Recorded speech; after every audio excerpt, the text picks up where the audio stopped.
بسم اللہ الرحمن الرحیم۔ ناظرین السلام علیکم۔ آج میں نئی ویڈیو لے کر حاضر ہوا ہوں جس کا عنوان ہے خواب میں پانی کی نہر کا دیکھنا۔ حضرت ابن سیرین رحمۃ اللہ علیہ نے فرمایا ہے کہ خواب میں پانی کی نہر دیکھنا خوش مزہ اور پاکیزہ پانی جیسا ہے۔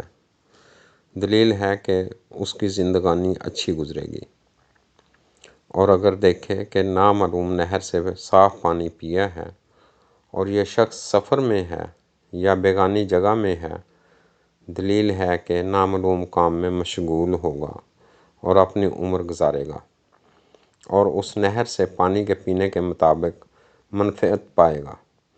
اور اگر نہر کا پانی تلخ اور بے مزہ ہے تو تلخی عیش اور خراب زندگانی کی دلیل ہے۔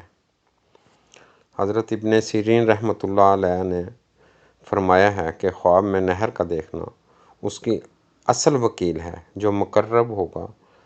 اگر کوئی نہر کا پانی جاری اور صاف دیکھے، دلیل ہے کہ اس کا کام جاری رہے گا، اور اگر دیکھے کہ نہر کا پانی گندلا ہے تو دلیل ہے کہ اس کا کام تباہ بے انتقام ہوگا۔ اور جس جگہ کا نہر کا پانی دیکھے اس کی طویل ساحل کی طویل ہے، اور جس قدر کمی زیادتی نہر میں دیکھے گا وکیل پر واقع ہوگا۔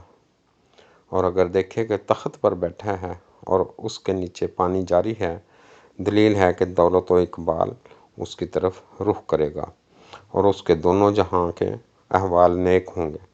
فرمان حق تعالی ہے، اس کے نیچے نہریں جاری ہیں اور ان کے لیے من مانی مرادیں ہیں۔ اور اگر دیکھے کہ نہر کے صاف پانی میں بیٹھا ہے تو دلیل ہے کہ غم سے نجات پائے گا۔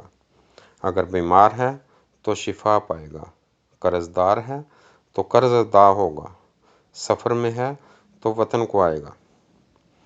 حضرت جابر مغربی رحمۃ اللہ علیہ نے فرمایا ہے کہ نہر کی طویل میں باحشمت اور با منفعت مرد ہے۔